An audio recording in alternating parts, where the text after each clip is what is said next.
UGC net Hindi unit 7 में हिंदी कहानी जो कि आपके सिलेबस में दी गई हों उनसे संबंधित हम वन लाइनर प्रश्न यहाँ पर देखने वाले हैं।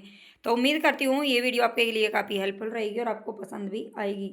तो चलते हैं, पहले क्वेश्चन है हमारे यहाँ पर, सुभद्रा कुमारी चौहान की कहानी राही।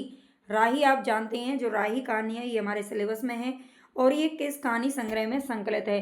तो सारी कहानियाँ या फिर सारी गद्य विधाएँ और उनके रचनाकार और वो किस संग्रह में संकलित है ये आपको याद होना चाहिए प्रकाशन वर्ष के साथ में। तो यहाँ पर हमारा सही आंसर हो जाएगा सीधे साधे चित्र। राही। राही किस प्रकार की लड़की है? बिल्कुल सीधी सादी लड़की है। ठीक है, ट्रिक से याद कर लीजिए। महाराज नाराज ना हो, आपसे एक टोकरी भर मिट्टी उठाई नहीं जाती और इस झोपड़ी में तो हजारों टोकरियां मिट्टी पड़ी हैं। उसका भार आप जन भर क्यों कर उठा सकेंगे? आप ही इस बात पर विचार कीजिए। एक टोकरी भर मिट्टी कहानी में किस पात्र का कथन है? तो यह है बुजुर्ग विधवा का। एक टोकरी भर मिट्टी आप जानते हैं माधवराव सप्रे जी की कहानी है। माधवराव सप्रे की कहानी है जो कि 1901 में प्रकाशित हुई थी छत्तीसगढ़ मित्र पत्रिका में। ठीक है, और उसमें एक विधवा पात्र है और उसकी 5 साल की पोती है जो कि खाना नहीं खाती है, और जब वो मिट्टी लेने के लिए, एक टोकरी मिट्टी लेने के लिए अपनी झोंपड़ी में जाती है तो जो जमींदार है वहाँ पर, उससे वो मिट्टी उठाई नहीं जाती। तब ये जो कथन है उस बुजुर्ग विधवा ने कहा है।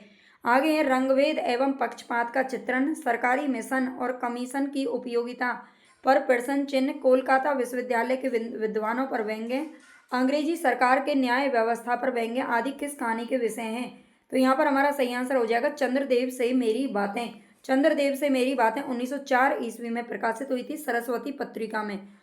और ये आप मेरे को बताइए कमेंट करके कि ये किसके द्वारा लिखी गई कहानी है। दुलाई वाली कहानी का प्रकाशन कब और किस पत्रिका में हुआ था? दुलाई वाली कहानी भी बंग महिला के द्वारा लिखी गई है और ये 1907 ईस्वी में आई थी जो कि सरस्वती पत्रिका में प्रकाशित हुई थी। अरे तुम क्या जानो, इन लोगों की हंसी ऐसी ही होती है, हंसी में किसी के प्राण भी निकल जाएं तो भी इन्हें दया नहीं आवे। ये पंक्तियां किस कहानी की हैं? तो ये हैं दुलाई वाली कहानी की जो कि 1907 में प्रकाशित हुई थी। आगे है प्रेमचंद की कहानी ईदगाह जो कि 1933 में आई थी। इसमें किस पात्र ने क्या खरीदा है? तो ये थोड़ा सा ध्यान रखना है आपको यहाँ पर, किसने क्या खरीदा है। यहाँ से एक प्रश्न आपका 100% पूछा ही जाता है या फिर आपको ये मैचिंग में भी पूछ लिया जाता है। हामिद ने चिमटा खरीदा था। हामिद इसका मुख्य पात्र है, 5-6 साल का बच्चा है जिसके ऊपर ये पूरी कहानी रची गई है। हामिद चिमटा खरीदता है, लोहे का चिमटा। मोहसिन बिस्ती खरीदता है। मोहम्मद सिपाही, नूरे वकील, सम्मी धोबिन और खंजरी खरीदती है। ठीक है, जो सम्मी है ये धोबिन और खंजरी को खरीद करके लाती है। तो जिस तरह से मैंने लिखा है वैसे आप याद कर लेना, हामिद चिमटा, मोहसिन बिस्ती, मोहम्मद सिपाही, नूरे वकील, सम्मी धोबिन और खंजरी। आगे, दुनिया का सबसे अनमोल रत्न कहानी में बुजुर्ग दिलफिकार को कहाँ बेचता है? तो दुनिया का सबसे अनमोल रत्न जो कहानी है मुंशी प्रेमचंद जी की, इसमें बुजुर्ग दिलफिकार को भेजता है पूरब की ओर हिंदुस्तान। वो कहता है कि यहाँ सबसे पूरब में एक देश है जिसका नाम है हिंदुस्तान, वहाँ पर तुम्हें तुम्हारा दुनिया का सबसे अनमोल रत्न मिल जाएगा। दुनिया का सबसे अनमोल रत्न किस पत्रिका में और कब प्रकाशित हुआ था? तो ये 1908 में जमाना पत्रिका में प्रकाशित हुआ था। किरण, नरेंद्र, किन्नरी, मोहन और योगीश्वर ये किस कहानी के पात्र हैं? तो ये कानों में कंगना। कानों में कंगना जो कहानी है 1913 ईस्वी में प्रकाशित हुई थी, वो भी इंदू नामक पत्रिका में। आगे हमारा, कानों में कंगना किस प्रकार की कहानी है? तो कानों में कंगना आत्मकथात्मक कहानी है जो इंदू पत्रिका में 1913 ईस्वी में प्रकाशित हुई थी। ये ध्यान रखना, ठीक है। इंदू पत्रिका में आई थी कहानी कानों में कंगना। कानों में कंगना पहनना किसको पसंद है? इंदू को बहुत ज़्यादा पसंद है।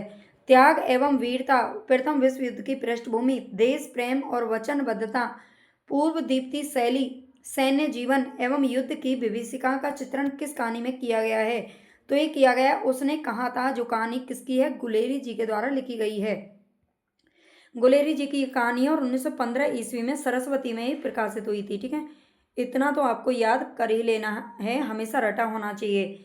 बेकारिन, बिसाती, अपराधी, रूप की छाया, स्वर्ग के खंडर में, ममता, आकाशदीप, जयशंकर प्रसाद की कहानियाँ किस कहानी संग्रह में संकलित हैं? तो ये आकाशदीप में संकलित हैं जो कि 1929 ईस्वी में प्रकाशित हुई थी। आगे, मुझे स्मरण है जब मैं छोटी थी मेरे पिता नौकरी पर समुद्र में जाते थे।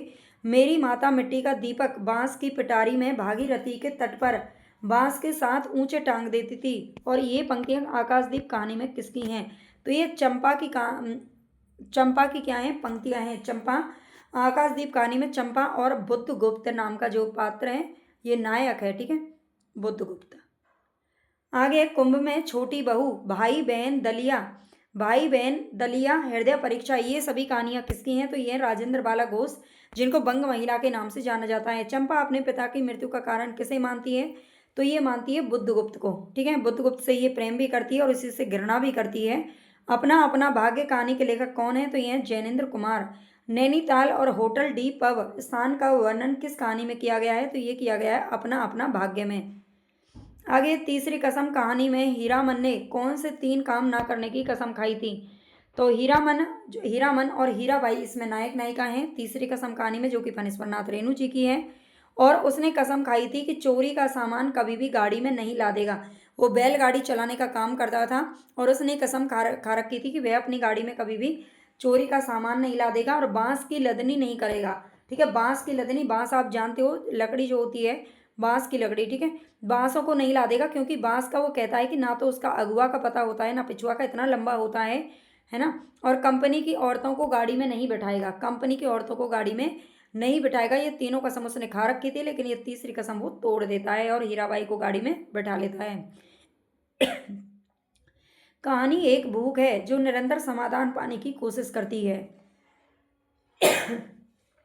कहानी एक भूख है जो निरंतर समाधान पाने की कोशिश करती है, किसका कथन है? तो यह है जैनेन्द्र कुमार का कहानी को लेकर के।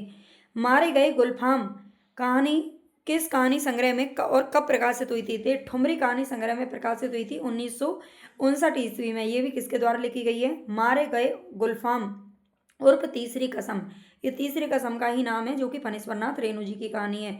हीराबाई किस नौटंकी कंपनी में काम करती थी? तो हीराबाई ये मथुरा मोहन नौटंकी कंपनी में काम करती थी, ये इसकी कंपनी का नाम है जो कि पूछा जाता है। कुरमा टोली, बबुआन टोली, कोयरी टोली, मलदहिया टोली, ये किस कहानी में उल्लेखित हैं? तो ये लाल पान की बेगम में उल्लेखित हैं, लाल पान की बेगम। आगे कहानी में लाल पान की बेगम किसे कहा जाता है? तो बिरजू की माँ को कहा जाता है। लाल पान की बेगम कहानी में बिरजू यानी कि जिसका नाम है ब्रजमोहन आपको इसी तरह से याद करना पड़ेगा, ठीक है। इसका एक बार क्वेश्चन आया था कि ब्रजमोहन का असली नाम क्या है? तो ये वाला नाम इसका असली है ब्रजमोहन, ठीक है। ब्रज ऐसे ही लिखना है, ब्रज आप जानते हो ऐसे भी लिखा जाता है, ब्रज ऐसे भी लिखा जाता है, लेकिन आपको ऐसे नहीं लिखना है, गलत हो जाएगा। तो ये ऑप्शन आपका सही जाएगा, ये ध्यान रखना। ये 7 जो बिरजू है ये 7 वर्ष का बच्चा है, ये ध्यान रखना। गैंग्रीन या फिर रोज कहानी को अज्ञे ने किस स्थान पर और कब लिखा था? जो गैंग्रीन कहानी है ये अज्ञे के द्वारा लिखी गई थी।